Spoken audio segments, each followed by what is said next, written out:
Hai hai hai semuanya. Berjumpa lagi bareng Mimin Noba di sini. Mimin ucapkan terima kasih ya untuk para sobat Noba yang sudah memberikan support dan kesetiaannya sampai sejauh ini.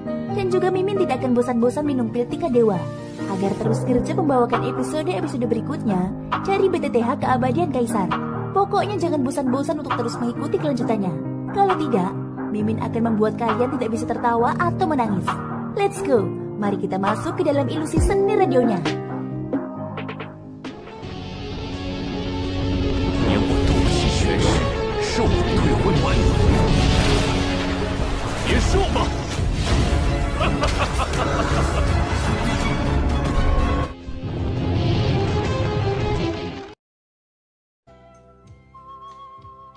Setelah jeda singkat di sepanjang jalan, kelompok itu tidak berhenti selama sisa perjalanan. Kecepatan Lan Yi jauh lebih cepat, dan Xiaoyan dan yang lainnya mengikuti dari dekat. Mereka tahu bahwa Lan Yi mungkin khawatir bahwa rintangan lain seperti keempat tetua lembah timur akan muncul. Jadi dia sengaja meningkatkan kecepatannya. Oleh karena itu, mereka tidak mengatakan apapun. 2 hari kemudian, kelompok itu tiba di sebuah kota. Kota Donghua adalah markas besar klan Fang. Di sini semuanya diputuskan oleh klan Fang. Sekarang mereka berada di sini. Mereka benar-benar aman. Baru pada saat inilah, Lan Yi akhirnya menghela nafas panjang lega. Ia melirik Fang Zichong yang tampak polos di sampingnya, dan sudut mulutnya menampakkan senyum hangat. Seketika, ia buru-buru menatap Xiaoyan. Sebelum Xiaoyan sempat menatapnya, ia buru-buru mengalihkan pandangannya. Ketika rombongan itu tiba di rumah besar klan Fang, para penjaga di luar pintu segera membungkuk hormat kepada Lan Yi. Pada saat yang sama, tatapan mereka menyapu rombongan Xiaoyan di belakangnya. Namun mereka tidak peduli dengan tuan muda mereka ini dari awal hingga akhir. Semua orang di kota Donghua tahu bahwa tuan muda klan Fang telah menjadi cacat. Dia hanyalah seorang yang bodoh. Siapa yang akan menghormati seorang yang bodoh? Melirik kedua penjaga itu, Lan Yi merasa tidak senang tetapi tidak mengatakan apa-apa. Itu adalah sifat manusia, dan tidak perlu memperhatikan mereka. Namun tatapan Lan Yi beralih dan melihat kereta hitam tak jauh dari sana. Ada ukiran aneh di atasnya. Ukiran itu tampak seperti binatang buas atau burung, tetapi jelas bukan manusia. Itu pasti sejenis totem binatang ajaib kuno. Bahkan binatang ajaib yang menarik kereta itu adalah macan tutul awan terbang yang sulit diperoleh oleh pasukan biasa. Berdasarkan hal ini saja, dapat dipastikan bahwa kereta itu bukan milik orang biasa. Lan Yi dengan hati-hati mengamati kereta di depannya. Ketika dia melihat ukiran aneh itu, dia langsung teringat sesuatu. Ini adalah lambang sekte 10.000 Kalajengking. Mengapa seseorang dari sekte 10.000 Kalajengking datang ke kediaman klan Fang? Lan Yi tiba-tiba menoleh. Kebenciannya terhadap sekte 10.000 Kalajengking tidak kalah dengan sekte boneka surgawi. Kedua kekuatan ini bukanlah orang baik. Orang biasa akan menghindari mereka. Bahkan klan Fang tidak ingin berurusan dengan mereka. Menghadapi pertanyaan Lan Yi, kedua penjaga itu tidak berani bersikap tidak sopan. Dan buru-buru memberitahunya semua yang mereka ketahui. Sebagai balasan kepada Tuan Lan, kereta ini sudah tiba di klan pagi ini. Orang yang datang memang dari sekte 10.000 Kalajengking. Mereka tampaknya datang untuk mengunjungi Tuan Muda bersama kepala klan. Mereka masih berada di aula resepsi, ucap penjaga tersebut. Mendengar percakapan antara Lan Yi dan pengawal klan Fang, Xiaoyan dan Keralangi di sampingnya langsung berbisik satu sama lain. Sekte 10.000 Kalajengking, salah satu dari 3 sekte di wilayah selatan. Siapa yang mengira bahwa kita akan bertemu 2 dari 3 sekte di wilayah selatan begitu kita tiba di ujung selatan? Selain lembah api berkobar yang akan kita tuju, bukankah kita akan bertemu semuanya? Ucap sang Keralangit. Tuan Xiaoyan, silakan masuk bersamaku, ucap Lan Yi. Lan Yi bukanlah orang bodoh. Dalam sekejap mata, dia telah menebak niat sekte 10.000 Kalajengking. Tanpa berkata apa-apa lagi, dia langsung menoleh ke arah Xiaoyan dan mengepalkan tinjunya dengan hormat. Ketika pemandangan ini terlihat oleh kedua penjaga, mata mereka langsung membelalak lebar. Wajah mereka dipenuhi rasa tidak percaya saat melihat Xiaoyan. Tidak disangka, Master Lan yang kedudukannya di klan tidak rendah, benar-benar akan tunduk kepada orang yang masih muda. Ini sungguh mengejutkan. Melihat sikap Lan Yi, Xiaoyan langsung mengerti apa maksudnya. Klan Fang adalah klan besar dan kekuatan mereka secara keseluruhan tidak bisa diremehkan. Alasan mengapa sekte 10.000 Kalajengking datang mengunjungi Fang Zichong saat ini hanyalah kepura-puraan. Mereka mungkin memiliki motif lain, dan itu terkait dengan motif seluruh klan Fang. Baiklah, Xiaoyan mengangguk dengan berat. Dia mengerti perasaan Lan Yi. Setelah itu, Lan Yi memimpin kelompok Xiaoyan dan dengan cepat memasuki ruang besar klan Fang. Mereka bergegas langsung ke aula tamu klan Fang. Sepanjang jalan, Mereka mengusir semua tetua dan diaken klan yang datang untuk bertanya. Tidak seorang pun mampu menghentikan kelompok ini. Pada saat yang sama, di aula tamu klan Fang, selain beberapa tetua tingkat tinggi dari klan Fang, junior dan penjaga lainnya di luar semuanya telah diberhentikan. Total ada 5 orang yang duduk di aula. Salah satunya adalah seorang pria parubaya yang bermartabat dengan jubah brokat. 3 lainnya adalah tetua berambut putih dengan jubah putih. Dan yang terakhir adalah seorang tetua kurus berkulit gelap dengan jubah hitam. Pada saat ini, lelaki berjubah hitam itu menatap keempat orang lainnya dengan seringai di wajahnya. Jari telunjuk kanannya mengetuk meja secara berirama, seolah-olah sedang menunggu sesuatu. Hingga pada saat tertentu, pria berjubah hitam itu langsung berdiri. Tatapan tajamnya dengan cepat menyapu keempat orang yang hadir. Tuan klan Fang, aku sudah memberimu caranya. Aku hanya ingin melihat bagaimana reaksimu. Jika kau setuju sekarang, aku akan segera memberimu penawar yang kumiliki. Namun jika kau masih ingin memikirkannya selama beberapa hari lagi, maka aku minta maaf. Aku tidak akan menemanimu. Setelah pria berjubah hitam itu selesai berbicara, ia berpura-pura mengangkat kakinya dan langsung menambah tekanan di hati keempat orang yang hadir. Mausun, jangan pergi terlalu jauh. Betapapun klan Fang membutuhkan penawar ini, kita tidak bisa mengkhianati organisasi kita sendiri untuk ini. Sekte 10.000 kalajengkingmu sungguh gila. Tepat saat Mausun hendak mengangkat kakinya dan pergi, ketiga tetua yang duduk di seberangnya tiba-tiba berdiri dan menatapnya dengan ekspresi marah. Bagus, kalian benar-benar setia. Kalau begitu, aku ingin bertanya kepada Patria Klan Fang. Fang Chi, mereka tidak peduli dengan putramu. Tetapi jangan bilang bahwa bahkan kau, sang ayah, tidak menginginkan putra kesayanganmu. Mausun langsung menatap Fang Chi, kepala Klan Fang. Ia tahu betul bahwa tidak peduli bagaimana ketiga orang tua itu berdebat. Selama Fang Chi membuka mulutnya, semua bantahan mereka tidak akan lagi penting. Sekarang, semuanya tergantung pada pilihan Fang Chi. Mausun adalah utusan dari Sekte Kalajengking. Dia baru saja mencapai tahap akhir pengembalian asal, sama seperti Lan Ye.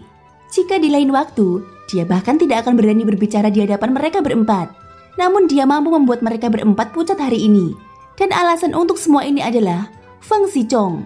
Menurut Mausun, ia memiliki pil khusus. Pil ini kebetulan dapat menyembuhkan racun dalam tubuh Fang Xichong. Fang Chi tentu saja sangat gembira dengan hal ini. Selama ia mendapatkan pil itu, racun dalam tubuh Fang Xichong akan sembuh.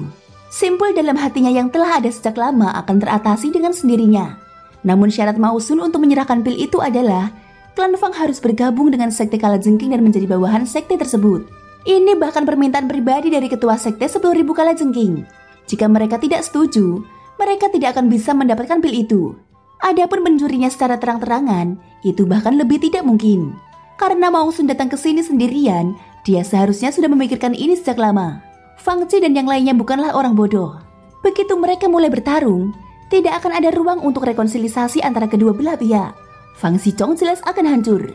Fang Chi menundukkan kepalanya tanpa suara ketika mendengar pertanyaan Mausun. Wajahnya menjadi gelap dan pucat, karena dia tidak bisa menahan diri untuk tidak mengepalkan tangannya. Dia gelisah. Sebagai kepala klan, ia harus mengutamakan kepentingan klan sebelum mempertimbangkan apapun. Namun di saat yang sama, ia juga seorang ayah. Sekarang saat nyawa putranya berada di tangan bajingan di depannya, ia harus membuat pilihan antara klan dan putranya di bawah tekanan dari kedua belah pihak.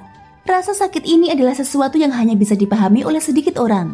Patriark Fang, karena semuanya demi klan, tidak masalah pihak mana yang kau dukung. Jika kau ingin melindungi klan dan menyelamatkan putramu di saat yang sama, maka apa yang kukatakan sebelumnya adalah satu-satunya pilihanmu. Tentu saja jika kau memilih klan di antara keduanya, maka aku akan menghormatimu. Mausun menyipitkan matanya saat melihat Fang Chi masih ragu-ragu. Kata-katanya membuat Fang Chi merasa tertekan sekali lagi. Dia memaksa Fang Chi untuk membuat pilihan. Karena Patriark Fang tidak bersedia, maka aku hanya bisa mengucapkan selamat tinggal. Mausun berkata dengan nada dingin. Tanpa ragu, dia berbalik dan berjalan keluar dari aula. Dia jelas tahu bahwa jika Fang Chi benar-benar setuju, dia pasti akan membuat pilihan sebelum meninggalkan klan Fang.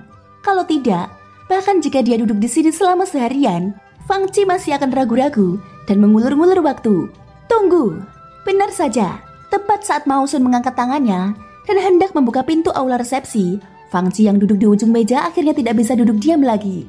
Kata-kata berat keluar dengan keras dari mulutnya. Pada saat yang sama saat dia berdiri, 3 tetua klan di bawah segera menatap Fang Chi.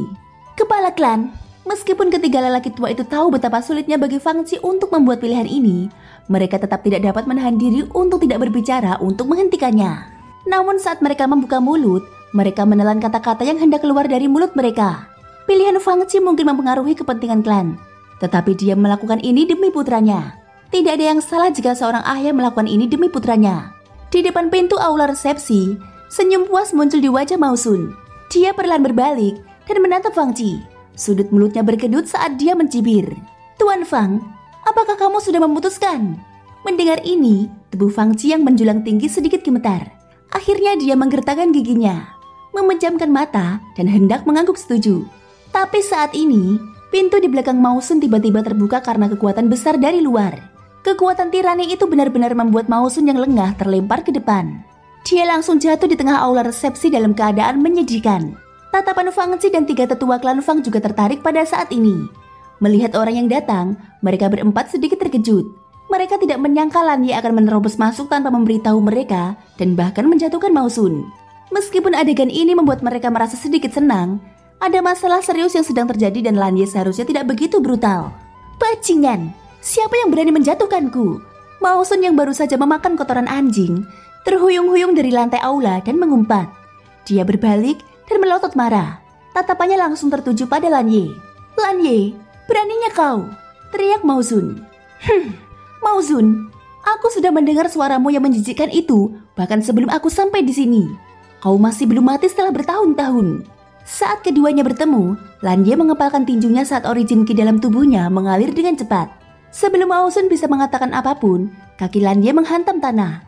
Kekuatan luar biasa mengalir keluar dari kakinya saat tubuhnya tiba-tiba melesat maju. Ketika Mao Sun melihat Lan Ye berlari ke arahnya tanpa mengucapkan sepatah kata pun, ekspresi wajahnya berubah drastis. Dalam waktu singkat, dia hanya bisa buru-buru membela diri. Kemudian tinju Lan Ye mendarat dengan keras di antara kedua lengannya yang disilangkan. Diiringi suara rendah yang teredam, tubuh Mao Sun segera mundur tak terkendali. Namun Lan Ye tidak menyerah dan hendak menyerang lagi. Selama 2 hari terakhir, Lan Ye telah menahan amarahnya karena dipukuli oleh kedua boneka itu. Sekarang setelah dia kembali ke klan dan mendengar tentang masalah ini, dia tidak punya tempat untuk melampiaskan amarahnya.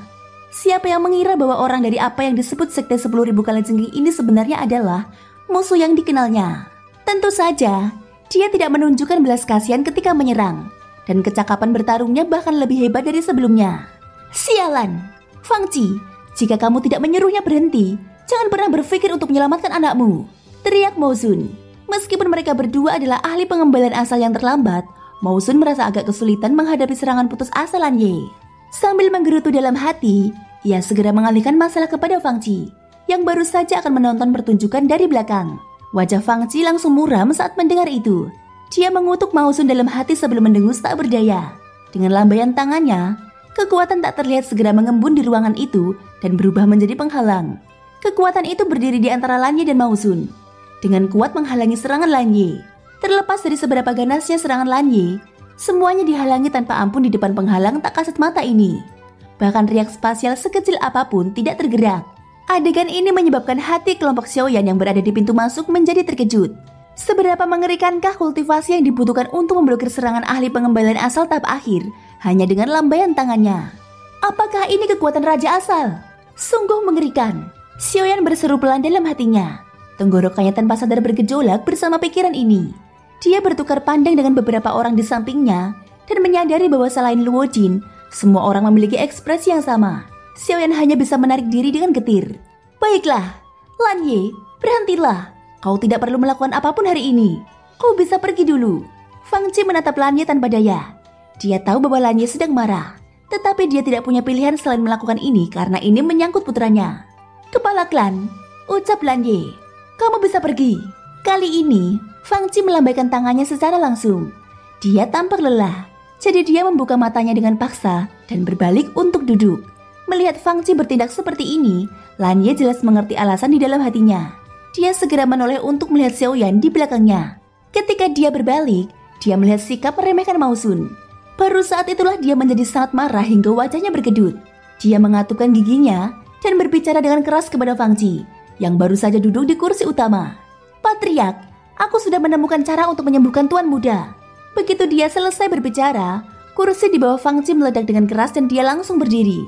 Sepasang mata tajam segera menatap Lan Ye saat dia berteriak dengan mata terbuka lebar. Apa katamu? Mengikuti perubahan emosi Fang Qi, Bahkan aura di sekitar tubuhnya mulai melonjak. Demikian pula ketika tetua klan Fang menatap Lan Ye dengan mata terbelalak. Mata mereka dipenuhi dengan keterkejutan. Tetapi pada saat yang sama, mereka dipenuhi dengan harapan yang kuat. Jika apa yang dikatakan Lan Ye benar, maka rencana Mao Sun untuk memaksa mereka bekerja sama dengan sekte 10.000 kalajengking tentu akan gagal. Ini akan membuat klan Fang bisa bernafas lega. Selain itu, mereka juga bisa menyembuhkan racun di tubuh Fang Xizhong. Ini tidak diragukan lagi adalah yang terbaik dari kedua dunia. Namun kata-kata Lan Ye sendiri tidak dapat membuktikan bahwa ia benar-benar telah menemukan cara untuk menyembuhkan racun Fang Xizhong. Bagaimanapun, racun Fang Xizhong telah mengundang banyak orang untuk mengamati dan membantu.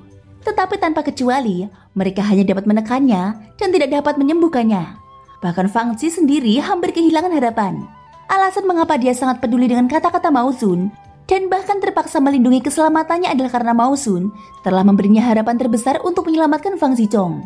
Meskipun dia sangat emosional setelah mendengar kata-kata Lan Ye, dia tidak berani mengambil kesimpulan.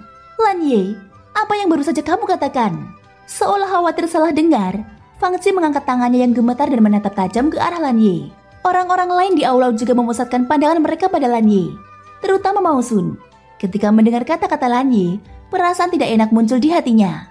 Namun Mao Sun segera menenangkan dirinya. Dia sangat jelas tentang racun di tubuh Fang Xizhong.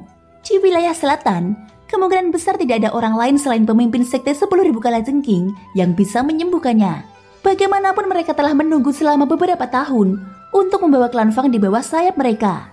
Sekarang mereka hanya selangkah lagi dari keberhasilan rencana mereka. Bagaimana mungkin ada yang salah saat ini? Pemimpin sekte, aku telah menemukan cara untuk menyembuhkan racun di tubuh tuan muda. Lan Ye berdiri di tengah aula dan membungkuk dalam-dalam ke arah Fang Ji. Meskipun suaranya tidak keras, siapapun dapat mendengar keyakinan dalam suaranya. Fang Ji tidak lagi memiliki keraguan di hatinya, dan senyum terkejut muncul di wajahnya. Demikian pula ketika tetua klan Fang juga saling memandang. Batu besar yang menggantung tinggi di hati mereka akhirnya jatuh. Ketika mereka melirik Mao Sun lagi, mata mereka dipenuhi dengan penghinaan dan ejekan. Mao Sun yakin bahwa ia dapat menggunakan masalah Fang Xizhong untuk menelan klan Fang. Namun yang mengejutkannya, Lan Ye tiba-tiba membawa kembali berita yang begitu hebat. Kali ini bukan hanya Mao Sun, tetapi seluruh rencana sekte 10.000 kalajengking telah gagal. Lan Ye, pemimpin sekte Fang baru saja setuju untuk bergabung dengan sekte 10.000 kalajengking kami. Jadi kusarankan kamu untuk tidak menggunakan kata-kata yang tidak berdasar seperti itu untuk menakut-nakuti orang. Jika kamu benar-benar memiliki cara untuk menyembuhkan racun tuan mudamu, lalu mengapa kamu hanya mengatakannya dan tidak menunjukkan bukti apapun? Ucap Mao Sun. Mao Sun, apakah kau pikir aku tidak bisa memberikan bukti? Lan Ye menyibitkan matanya dan menatap dingin ke arah Mao Sun. Niat membunuh yang kuat perlahan-lahan terkumpul di matanya. Bukan begitu yang kupikirkan. Tapi aku yakin kau tidak bisa memberikan bukti karena racun ini. Pada titik ini, jiwa Mao Sun tiba-tiba bergetar. Seolah-olah dia tiba-tiba memikirkan sesuatu. Dia buru-buru menelan kata-kata yang sudah ada di ujung lidahnya. Baru kemudian dia melengkungkan bibirnya dan berkata dengan gugup, hanya aku yang punya penawar racun ini. Selain itu, pemimpin sekte Fang tampaknya telah meminta bantuan banyak orang untuk menyembuhkan racun tersebut, termasuk para tetua dari aliansi alkemis dan pemimpin sekte lembah api berkobar yang kuat. Namun apa yang terjadi pada akhirnya? Bahkan mereka tidak dapat menyembuhkan Fang Xizhong dari racun tersebut. Sekarang kamu benar-benar mengatakan bahwa kamu telah menemukan cara untuk menyembuhkan racun tersebut. Ini hanya lelucon. Meskipun kata-kata Mao Sun tegas dan menentukan, tidak ada yang memperhatikannya kali ini. Mereka hanya curiga dengan jeda mendadaknya tadi. Namun tatapan mereka masih tertuju pada Lan Ye, menunggu bantahannya.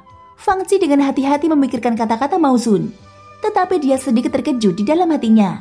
Dia memang telah meminta Master Lembah Api Berkobar untuk menyembuhkan racun Fang Xizhong. Namun ini jelas merupakan informasi yang sangat rahasia.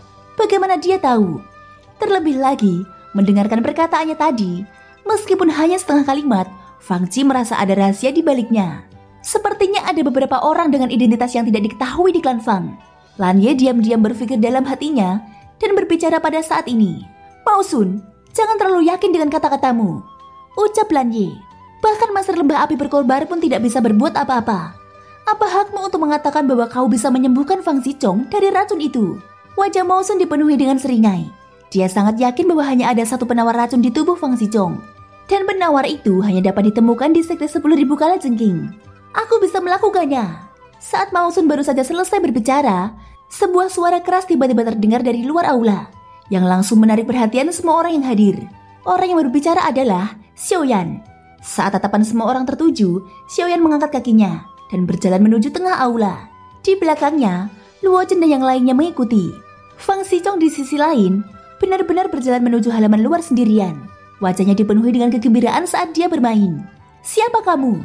Fang Ji dan yang lainnya memang menyadari keberadaan kelompok Xiaoyan. Namun mereka tidak mengatakan apa-apa saat melihat Xiaoyan datang bersama Lan Yi. Tidak disangka pemuda di depan mereka tiba-tiba turun tangan di saat kritis ini. Ekspresi Xiaoyan tidak berubah sama sekali saat mendengar pertanyaan Fang Ji. Dia menggenggam tangannya ke arah Fang Ji dan berbicara dengan tenang. Patriark Fang, aku Xiaoyan. Aku datang atas undangan Tuan Lan untuk menyembuhkan Tuan Muda Fang dari racun. Ucap Xiaoyan. Bocah, apakah aku salah dengar? Bahkan Master Lembah Api Berkobar tidak dapat menyembuhkan racun ini.